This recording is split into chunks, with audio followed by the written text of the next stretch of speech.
Bom dia, boa tarde ou boa noite. Meu nome é Cristiele Maria. Eu e a minha equipe viemos apresentar um trabalho sobre banco de dados.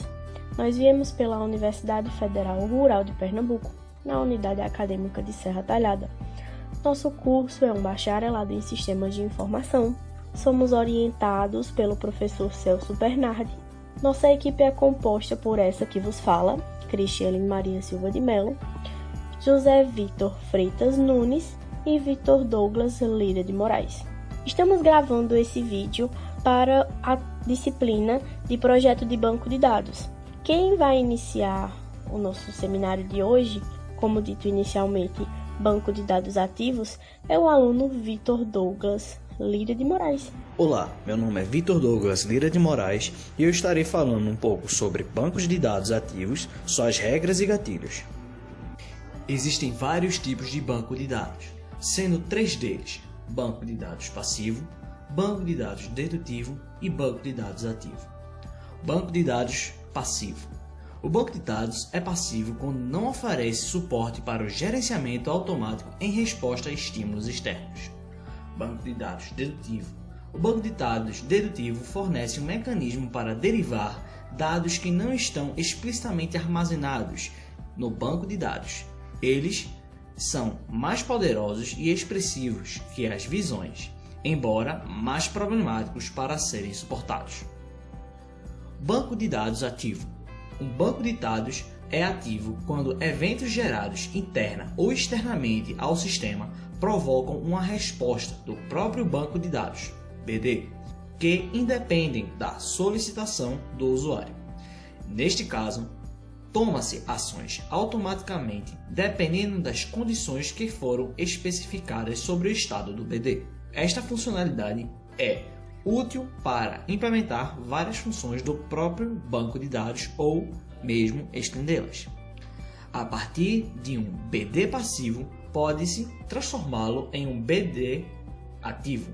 Uma forma de fazer isso é escrever no próprio programa de aplicação a condição que se deseja testar.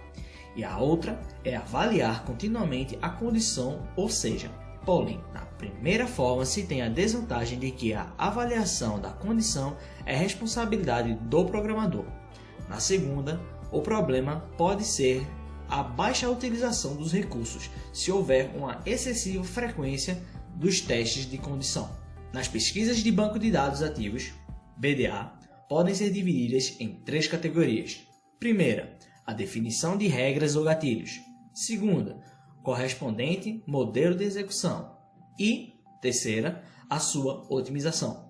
Na primeira categoria, define-se quais são os tipos de evento, condições e ações. Uma questão muito importante é a expressividade da linguagem especificação. Na segunda categoria, a maioria dos artigos especifica com detalhes os modelos de execução e alguns outros só esquematizam o sistema implementado. Nesta categoria, discute-se quando devem ser avaliadas as condições ou como devem ser resolvidos os conflitos. Por último, existe o problema da otimização da execução, tendo em consideração estratégias eficientes para a avaliação da condição. Regras.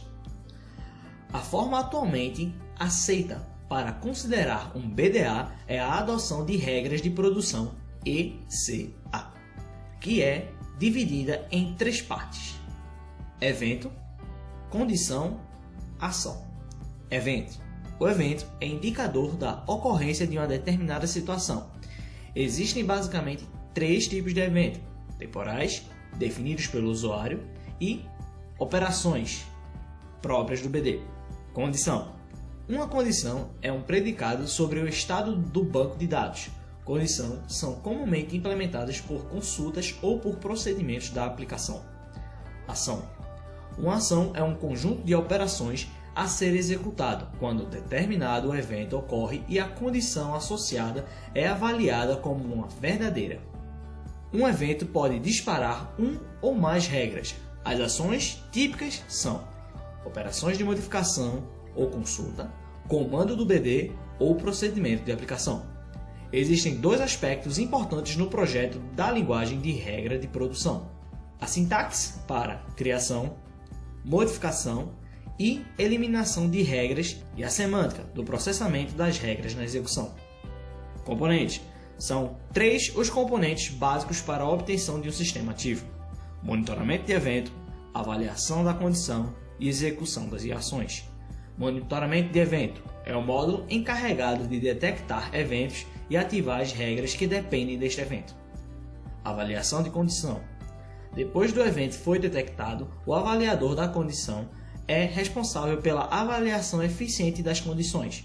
Aquelas regras cujas condições sejam verdadeiras são passadas para o executor de ações. Executor de ações. Este componente coordena o sincronismo entre detecção de eventos e execução de ações. As ações podem ser executadas de imediato ou depois. A ligação entre a execução de ações e regra é denominada modo de acoplamento. Linguagens para especificar eventos. Um BDA precisa detectar a ocorrência de qualquer evento definido para poder iniciar a ativação das regras. Para que as situações reais possam ser monitoradas, uma linguagem de definição de eventos deve ser empregada, permitindo a modelagem de situações complexas. Os principais operadores encontrados em álgebra decomposição, como as de Ode, Sums, Snoop e Compose, são sequência, conjunção, disjunção, negação. Sequência indica que um evento composto acontece quando os eventos que constituem a sequência tiverem ocorrido na ordem determinada. Conjunção indica que o evento composto acontece se todos os eventos que foram a conjunção ocorreram, independente da ordem relativa entre eles. Disjunção indica que o evento composto ocorre se pelo menos um dos eventos que formam a disjunção tiverem acontecido. Negação indica que o evento composto acontece se os eventos descritos na expressão de negação não tiverem acontecido, num determinado intervalo de tempo. Linguagens para especificar condições. Condições são expressas por fórmulas, às quais é atribuído um valor booleano quando executadas. Uma classificação dessas possíveis teorias da lógica para linguagens de especificação de condições. Entre as teorias estão a lógica proposicional, lógica de primeira ordem, cláusulas de Hon e a lógica temporal. As linguagens de consulta são geralmente usadas para especificação de condições. Linguagem de especificar ações. A linguagem para especificação de ações podem ser divididas em 3 grupos: linguagens de consulta estendida e acesso direto ao banco de dados. Linguagem de consulta. As ações são especificamente com as mesmas linguagens de consulta dos sistemas de bancos de dados, como, por exemplo, SQL. As vantagens é que o acesso ao banco de dados fica sob controle próprio do sistema, e a desvantagem é que limita a funcionalidade. Por exemplo, não podem ser executadas ações externas ao ambiente do banco de dados. Linguagens de consulta estendida. Para que as regras possam interagir com o ambiente externo, a linguagem de consulta precisa ser estendida. Assim, a linguagem de especificação de ações pode basear-se em 2 partes: a linguagem de consulta e a linguagem de comunicação. Essa última é baseada em chamadas a procedimentos convencionais ou em primitivas send e receive. Acesso direto ao banco de dados. Uma linguagem algorítmica aumenta a expressividade das ações, quando não podem ser expressas com a linguagem de consulta estendida. As desvantagens desse tipo de linguagem é a redução das possibilidades de otimização, que é de vital importância para obter uma performance aceitável. Dando continuidade ao projeto, temos a integrante Christy Ellen, que falará mais sobre modelos de execução e otimização. O tópico a seguir é modelos de execução. Os sistemas de bancos de dados tradicionais são passivos. Com a inclusão de regras e gatilhos, eles convertem para sistemas ativos, ou seja, as características de execução automáticas de gatilhos e de regras. Essa inclusão afeta significativamente o modelo de execução. Os conceitos mais importantes são a granularidade de ativação, que é o nível onde a ativação do gatilho é detectada, existindo 4 opções para a escolha da granularidade, que é A1, a seção do próprio banco de dados, A2, a transação, A3, o comando, e A4, que é a operação ou a primitiva do banco de dados. Isso significa que a ativação dos gatilhos ou das regras só pode ser feita respectivamente entre sessões, transações, comandos e operações. A granularidade de gatilhos ou regras, que representa a atomicidade de execução do gatilho ou da regra, ou seja, o T1, que é a própria regra, é a unidade de execução. T2, que a condição e a ação é individualmente atômico, ou T3, que é o nível da operação, que expõe o evento, a condição e a ação. E por fim, a escalonamento da transação / aplicação. Dependendo da unidade de execução, estabelecida pela granularidade do gatilho e pela granularidade da aplicação. O uso de gatilhos e regras para a notificação, comunicação e otimização é suportado por todos os modelos de execução. No entanto, uma granularidade de aplicação mais fina leva a maiores possibilidades de uso de regras. Por exemplo, se a granularidade de ativação é no nível de comando A3, então pode-se definir regras de interação com o usuário, o que seria impossível com a granularidade de ativação a nível primitivas, 1/4. No caso de manutenção em integridade, é necessário que a integridade seja verificada ou corrigida antes do commit de transação. Para isso, é necessário ter o controle e nível de comando do A3, para que as regras possam ser executadas imediatamente antes do commit. O próximo tópico é o escalonamento da ativação das regras. Múltiplos gatilhos ou regras podem estar habilitadas ao mesmo tempo. Essa situação, conhecida como conjuntos, pontos para executar, pode levar o sistema a um comportamento inconsistente. Vários algoritmos são propostos para resolver esse problema. Vamos ver 3. A execução em paralelo, a ordem sequencial de execução e a execução simples em uma regra. A execução em paralelo, todos os gatilhos são executados em paralelo. Isso só pode ser feito se as regras não interferem entre si. Ordem sequencial e execução. Todos os gatilhos são regras executados sequencialmente. A ordem podendo ser tanto aleatória, por prioridade ou outras. Execução simples de uma regra. Só uma regra é escolhida. A execução de uma regra pode também evitar outras regras, o que é conhecida como ativação cascata. Uma vantagem é o tratamento uniforme de todas as transações, mas a desvantagem é que possivelmente pode levar a situações de liverlock. O que é uma liverlock? Uma liverlock é uma condição que ocorre quando 2 ou mais programas mudam de estados continuamente sem nenhum programa progredindo. Ou seja, os processos entram em um estado de liverlock quando entram em conflito com um estado, um com o outro, e não progridem, porque ambos estão mudando de um estado e, portanto, tendo o mesmo estado em um determinado momento. O próximo tema é otimização. Existem várias técnicas de otimização para a execução de suas regras, que variam segundo seus objetivos dos sistemas ativos.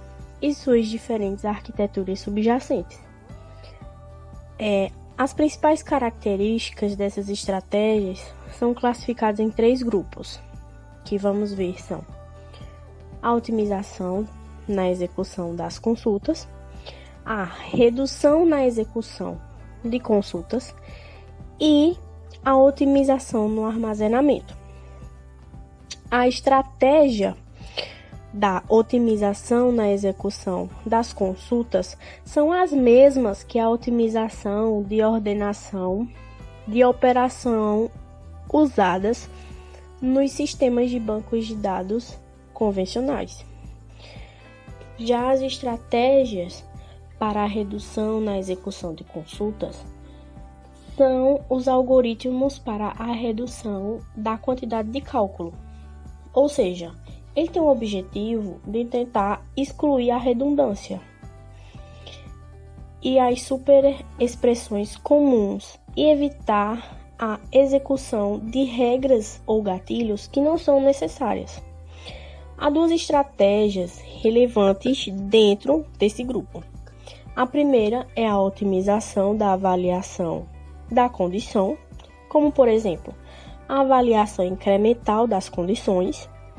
E a segunda é a redução do tempo de computação das ações. Isso pode ser feita executando as regras o mais cedo possível ou deixando para depois, quando talvez seja possível otimizar as execuções através de abandono de regras supérfluas ou avaliação em conjunto.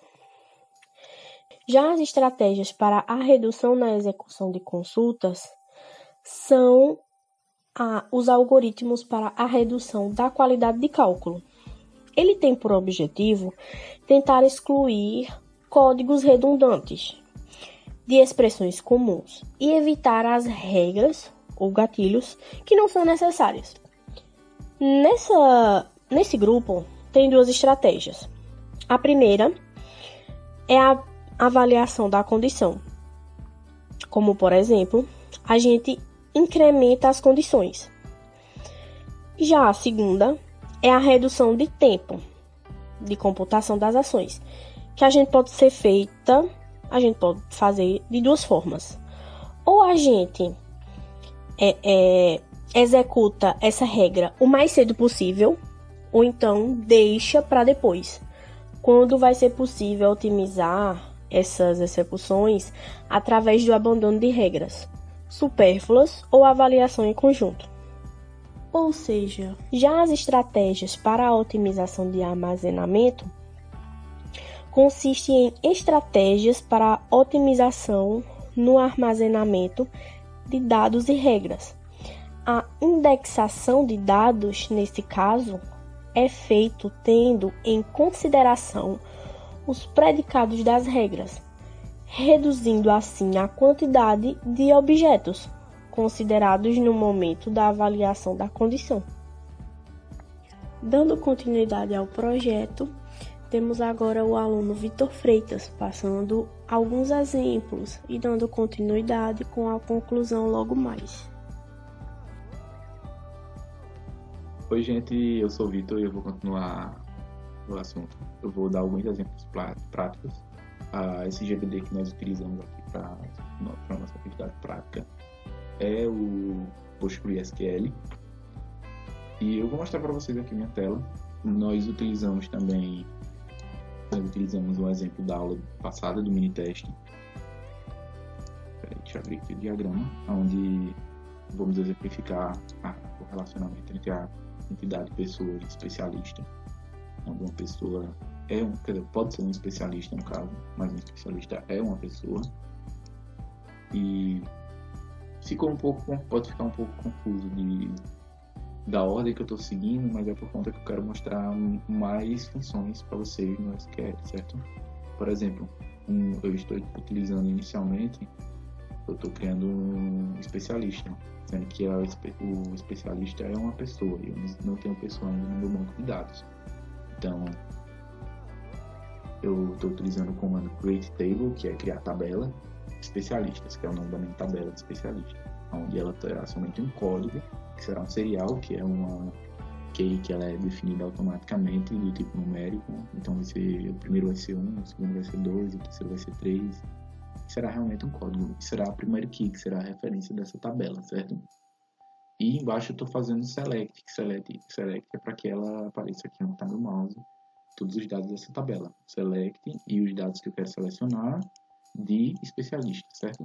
Então quero selecionar o asterisco, que significa que é tudo da tabela especialistas.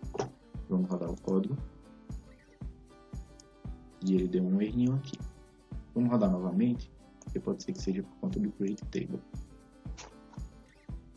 Ele passou o código create, criou a tabela. Vamos fazer agora o select. Vamos rodar agora o select. E mostrou quanto tempo de execução, tá? Mostrou que eu criei uma tabela que só tem uma primary key, já que na minha tabela terá somente a primeira key e a pessoa, que será uma especialização de pessoa, certo? Então, se eu quero inserir uma especialização de pessoa, eu preciso criar a tabela pessoa. Eu estou criando uma tabela, eu estou criando aqui as tabelas utilizando alguns parâmetros. Só tirar o comentário. O CPF, nesse caso, será a minha primary key. Então, eu estou definindo que ele será único. E ele vai ser um varchar, no caso, um string. E todos os meus outros atributos, eles são strings também. A string no banco de dados, na linguagem de programação, de SQL, ela é declarada como varchar. E eu tenho uma quantidade de caracteres que eu quero guardar nesse campo do banco de dados. Por exemplo, o CEP, eu sei que ele só tem 8 dígitos, então eu vou digitar 8. O CPF, eu sei que só tem 11. O nome eu digitei bastante até. Ele pode salvar até essa quantidade de dígitos, não significa que tem que ser exatamente essa quantidade, tá? E assim por diante. Eu vou rodar o create table e a tabela foi criada.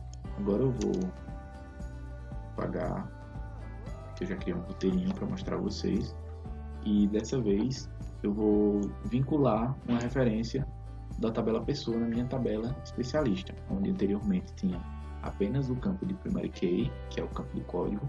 Agora ele vai ter um campo a mais, onde será o campo de pessoa, que será a referência de pessoa, já que o especialista será uma pessoa. Para fazer isso, eu uso o comando altertable. Ele é referenciado dessa forma: altertable, o nome da tabela que eu quero alterar e o que eu quero alterar nela. Se eu quero remover um campo, se eu quero adicionar um. No caso, eu estou adicionando um campo do nome CPF pessoas, que será um varchar do tamanho 11, que será a referência a tabela pessoa no campo com o nome CPF, que será único. No caso, eu só posso ter um especialista por 100 pessoas. Quer dizer, uma pessoa, para cada CPF eu só posso ter um especialista. No caso, uma pessoa só pode ser um especialista, não pode ser 2 especialistas, certo? E estou rodando select aqui agora. Tá com...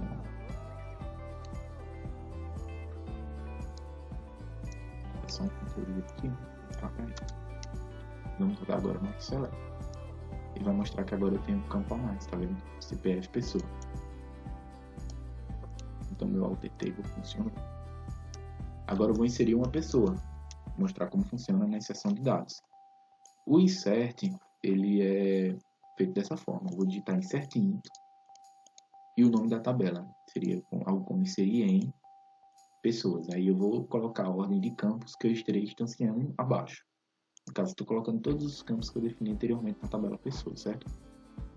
Antes de rodar esse comando, eu vou rodar um select para a gente ver a telinha aqui embaixo da pessoa.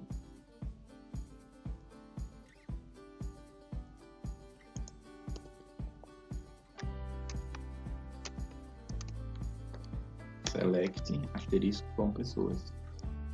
E ele vai mostrar aqui todos os campos. Não mostrou nenhum dado porque eu não populei ainda no banco, certo? Vou popular agora. Então eu estarei usando o comando insert int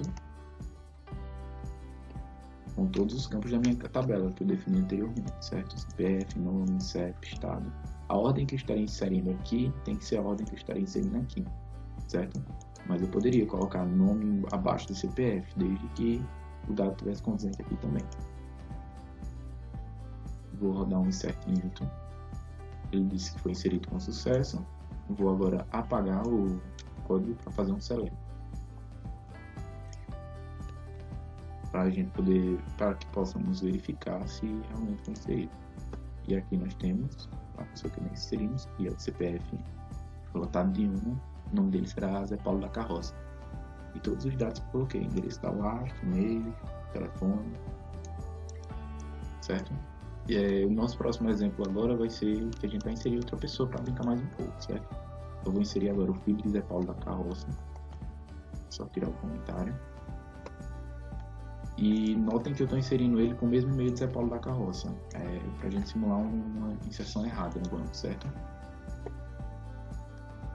Ele deu um erro aqui. Provavelmente está faltando alguma vírgula. Ah, não. Foi só um bugzinho, certo? Eu inseri e agora eu vou selecionar todos só para ter uma certeza que eu inseri no meu banco de dados. E agora eu tenho o Zé Paulo da Carroça, o filho de Zé Paulo da Carroça. E a gente vai ter aquele impasse, né? O e-mail está errado. Como é que eu vou alterar isso? Então eu vou utilizar a tabela update, certo? A tabela update ela tem a sintaxe de update, o nome da tabela, o set e o que é que eu vou alterar, no caso eu estou alterando o e-mail, e a condição que vai filtrar a minha tabela, que é o where e a condição, que será CPF like, que será o CPF do filho de Zé Paulo da Carroça que eu informei anteriormente, que é esse like. Esse like é a mesma coisa que eu fizesse um igual para um int, por exemplo, para um double, um maior que, esse aqui seria um igual no caso, o like, que é a condição, certo? Então vou rodar aqui o comando.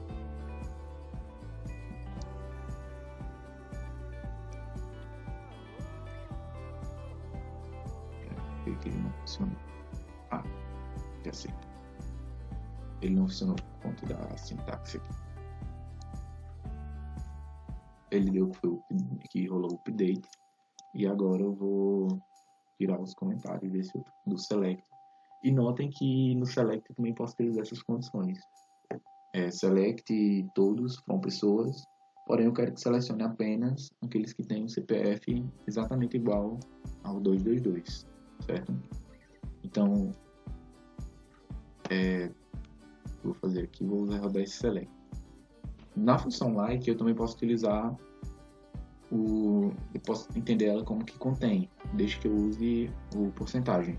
Eu colocando porcentagem anteriormente, está dizendo que esse texto contém alguma coisa antes dele. Então, o filho de Zé Paulo da Carroça é totalmente de 2, então o final dele é isso aqui. Então, ele tem que apresentar filho de Zé Paulo da Carroça na minha busca.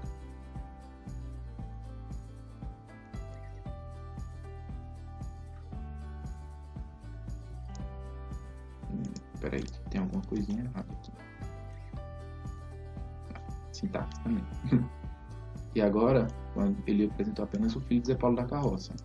Do mesmo jeito que eu posso colocar somente assim. Está dizendo que tem 22 aqui, onde a porcentagem no início e no final significa que tem alguma coisa além do 22, tanto no início quanto no final, ele vai apresentar também. Mas se eu colocar o 21, como não tem essa sequência, ele não vai apresentar. Se eu colocar somente o 2 no final, ele vai apresentar. Bom, continuando pessoal, agora eu vou mostrar a vocês como é feito o delete. E eu vou deletar agora o Zé Paulo da Carroça, o CPF dele é o 111. Para que o delete funcione, eu tenho que fazer um delete from, o nome da tabela, o where e a condição. No caso, estou usando a mesma que eu utilizei anteriormente, CPF like e exatamente CPF de Zé Paulo da Carroça. Eu vou rodar e ele deu uma sintaxe erro.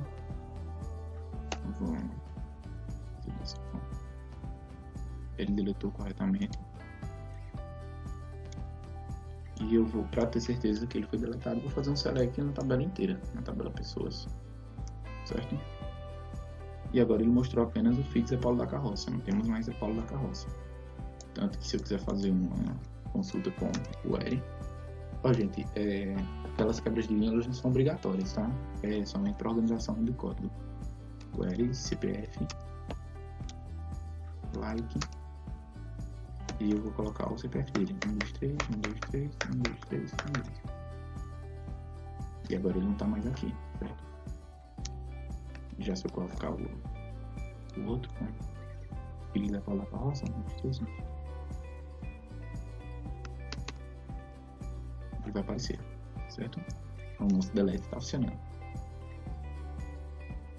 Continuando, agora eu vou inserir um especialista. O especialista, ele é uma pessoa, então ele tem uma referência de CPF pessoa, certo? Então, para que funcione, essa chave tem que conter na tabela de pessoas, que eu tenho aqui o Feliz Apolo da Carroça, de acordo com a regra que eu estabeleci lá no Create Table.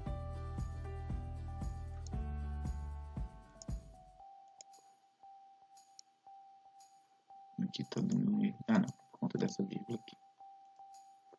Pronto, ele inseriu aqui corretamente, mas se eu tivesse inserindo com 2 dígitos, com um aqui na frente, por exemplo, ele vai dizer o que, ó? Não foi possível inserir, por conta que a key CPF pessoa, que é o valor dela, não está presente na tabela pessoas, certo? Assim, a XGBD nos ajuda a prevenir erro. Eu vou rodar um select para verificar se a inserção que eu fiz funcionou. E a gente tem aqui, ó. Por que aqui eu só coloquei a referência do CPF dela? Porque se eu quiser consultar todos os dados do especialista, eu só vou fazer uma consulta em pessoa com o código do CPF do especialista, certo? Então, vamos pro próximo. Que o próximo comando seria um drop table. Drop table nada mais, nada menos é do que excluir uma tabela, todos os dados dela. Eu vou excluir a tabela de especialista e drop table, o nome da tabela, só isso. E para finalizar agora eu vou fazer um select em todas as tabelas para mostrar que o nosso drop table realmente funcionou. Importante saber que essa informação do select, onde está todas as tabelas, vai de SGBD, certo? Como eu estou usando o PostgreSQL, é esse lugar aqui que ele guarda a lista de tabelas. Então select todo from seria a tabela que eu estaria utilizando, e aqui é a tabela das tabelas. E agora não funcionou e nesse instante funcionou.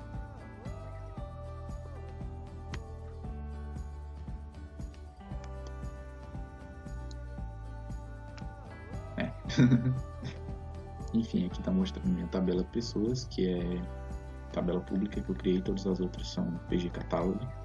Poderia colocar aqui também, ó, where table schema like public durante minha consulta, que vai dizer o que? Vai buscar na tabela schema, table schema, tudo que for exatamente igual ao public. E agora eu estou exibindo somente minhas tabelas de public, que são as tabelas do banco de dados mesmo, certo? Espero que tenha ficado claro para vocês, pelo menos dado um uso, conhecendo um pouco sobre os comandos de SQL na XGBD, banco de dados ativos, e gostaria de agradecer a atenção de todos vocês nessa apresentação.